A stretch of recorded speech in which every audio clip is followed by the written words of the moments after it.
Hello, trans gang. It's been a while. I didn't get a video out in time for my 2-year maniversary, but it was on October 27th, 2020.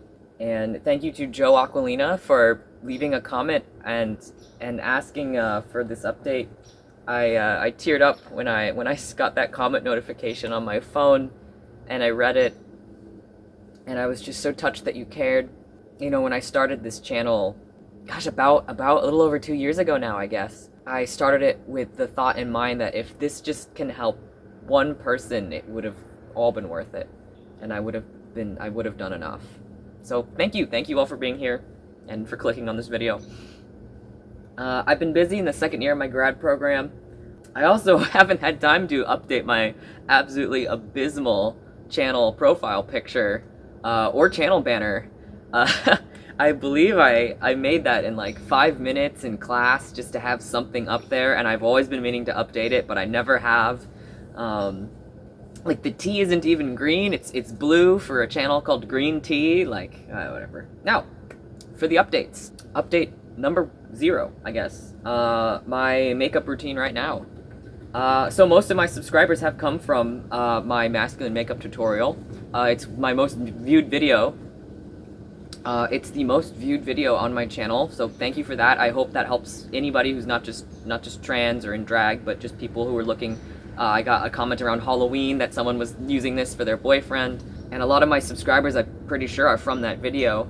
I have not made any more makeup tutorials around it because that kind of covers all the steps you can do, all the directions you can take with like that routine. You can do just the powder, you can do just pencil. You can focus in on just the hair. Since the pandemic hit, I haven't been wearing all that much makeup out and about because I haven't been out and about. Most of the way I can get along is just by putting in some eyebrow pencil, sometimes powder with contour, but mostly people are just seeing me through Zoom.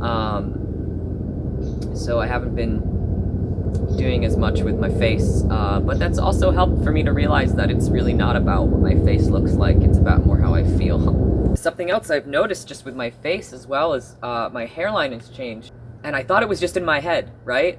But it's squared off a little bit at my temples, and if my family history is anything to indicate, my hair is gonna thin out in the next like 10 years, so we'll see how that works. But that also means I'll have a pretty full beard. I just shaved this morning, but my facial hair continues to grow in more and more on my jaw, and one spot for my mustache. We'll see how that changes. When the pandemic took my usual summer job away, I became a pizza guy. This is actually a job that's been on my bucket list to try, and it was actually a lot of fun. Regardless of it being a pandemic and it not being that typical, you know, you handing someone a pizza and then they hand you a tip. There was more distance between things. And as a man, I felt very safe delivering pizza at any time, anywhere, any time of the day. I did notice as my hair started to grow out, and it was a little less long than this. The top was less long. People started correcting themselves to ma'am or the feminine pronouns, and that actually made me so dysphoric that I buzzed all my hair off except for the top, which is why the top is so long. And then people started saying sir again, and I was like, wow, I guess I don't know, it surprised me that that affected me so much, because it's pretty 50-50 on what people guess for my pronouns, depending on if they're talking to me on the phone, they don't know what I look like and it's just my voice, or if they see me or pictures of me, and then they address me, and they haven't heard my voice yet, or still sometimes, I don't know, it's strange. But I've never had any, like, very dysphoric experiences with it than going out and delivering pizza, and people were slowly switching to more feminine things, and I was like, well, I guess I'll cut my hair. Now, my hair is growing out again, and I feel like I look like an eboy with every passing day. If anybody has any suggestions of what to do with this hair, let me know. I have no idea when I'm gonna cut it next. Regardless of the pandemic, I still had my first shirtless summer. This summer, I got hired when the pools opened to be a manager at a local pool in my neighborhood. I had a lot of like first-time guards that were all 15, 16, 17 years old. A lot of them were 15. to keep on track, and I never came out to a single person on that job. The guards that requested to follow me on Instagram after the season ended definitely found out that I'm trans because of my Instagram, but I didn't feel the need to tell anyone at that job.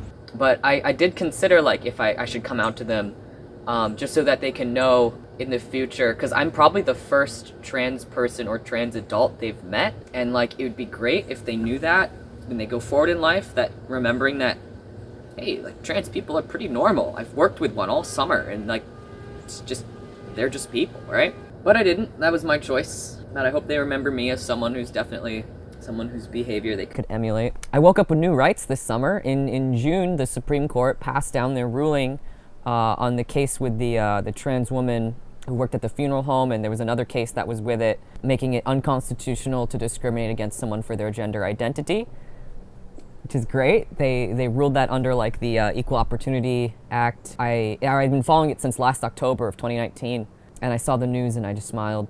And then I went up to the guard chair and had to work. Swimming was great for my arms and my arm muscles. I'm at the point where, my body's leveled off and I can work out a lot, and then all the gyms closed, so I had swimming to do. So my arms popped out a bit. And also when I'm in the water, you can't really tell I have these moobs. Started to notice my skin got really bad. It turns out I was over-exfoliating, and I gave myself a full body, like, staph infection. So I saw a dermatologist, which brings me to number 3.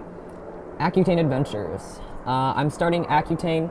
I found a really good dermatologist. I made an appointment. I was intaken. I came out to them as trans, which I usually have to do just because my regular medications include my hormones. That's kind of a non-issue for me at this point. It is part of something I find necessary when I am interacting with a new doctor or therapist, is just coming out to them. I feel like that's fair to them and fair to me as well. And I've had the first of my 2 required blood tests that test if I'm pregnant.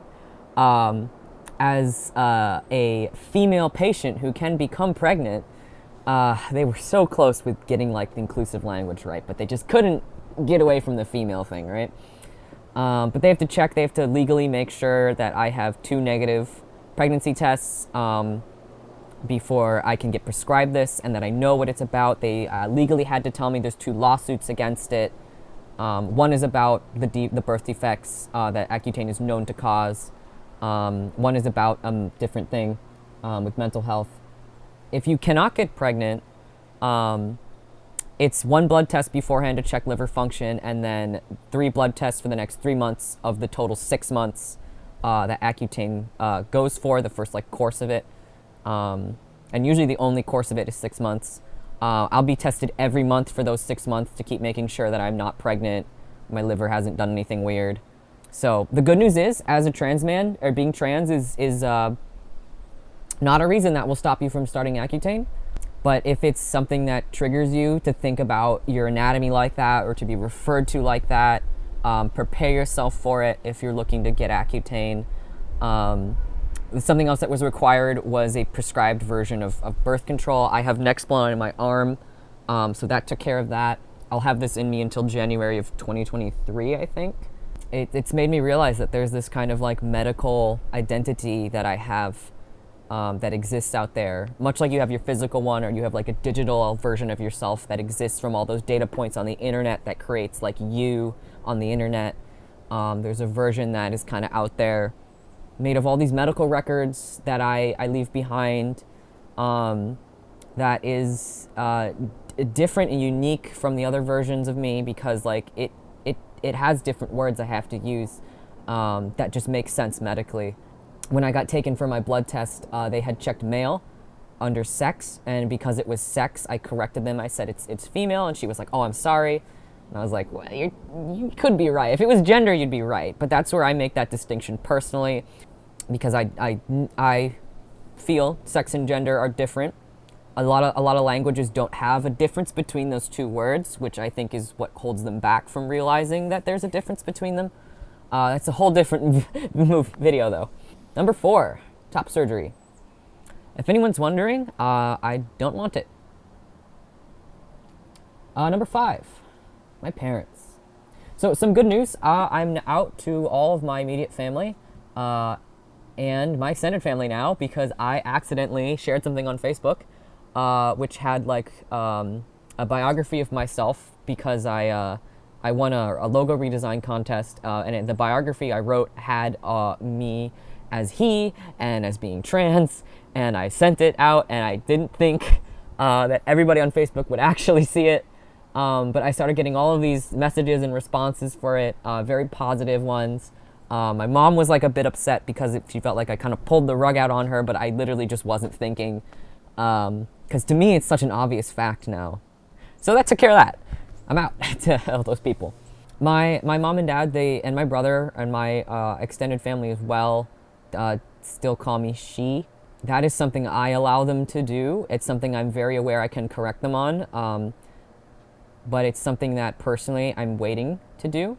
My parents have gotten really good about calling me their child instead of their daughter. And my mom made a joke last night. My dad was putzing around the kitchen, and she turns to me and she goes, "Oh, I hope you don't base your version of manliness off of your father," which warmed my heart because it's another one of those things that just shows that she's aware that I'm, not really her daughter anymore. But she's not quite ready to say son, but we'll see. We'll get there. Yep, I'm working on coming out to my church as well. My confirmation date, I came out to my pastor, and he was going to address me as he and like a son of God. Was going to be on Palm Sunday in April, and then the pandemic happened. I actually made some work to accompany that. I'm going to be wearing a stole that I designed with trans Christian inclusive imagery. You can check that out in description. I'll put a link to it. I have one that he is a photo wearing, but I'll be wearing the smaller one, which is the first one I made, as is a tradition in the Lutheran Church. If any of you are Christian and LGBTQ as well, let me know. There's really more of us out there than people would think. All right, so that's about it. I'm living and working, teaching and learning online, taking it one day at a time, trying to survive out here. I'm applying for a lot of summer programs in 2021 that I can only hope won't get postponed or canceled, and I can only hope the pandemic doesn't get worse. Today it is September 5th, 2020. We are still in limbo for the US presidential election. This is actually the second presidential election that I've been able to vote in. I had faith the first time, and I have faith again this time that cooler heads will prevail. So I hope the rest of you are staying busy and being nice to yourselves, taking care of yourselves, taking care of each other. I have a friend in California who is unfortunately stuck with his immediate family who is not accepting of their identity. And I hope that if any of you are stuck in that situation right now because of the pandemic or anything else, you know that there's people out there who really care about you. And I care about you. I know that doesn't mean a lot coming from some stranger on the internet, but you really do matter, and life is really going to get better. And I don't have words that can really help you right now. I wish I did. I wish I could make every trans person's life better, because I don't want anyone to feel the way that I've felt. And I haven't even felt the worst things you can feel. All right, I don't want to end on a sad note. Here's to the coming holiday season. Here's to staying safe. Here's to flattening the curve, which is trying to rear up again. I'll talk to you later. Bye.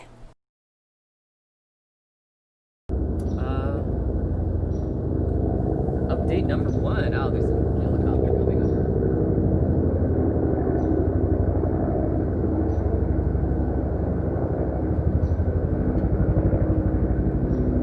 Oh, it's 3 helicopters. Oh, wait. I should film this.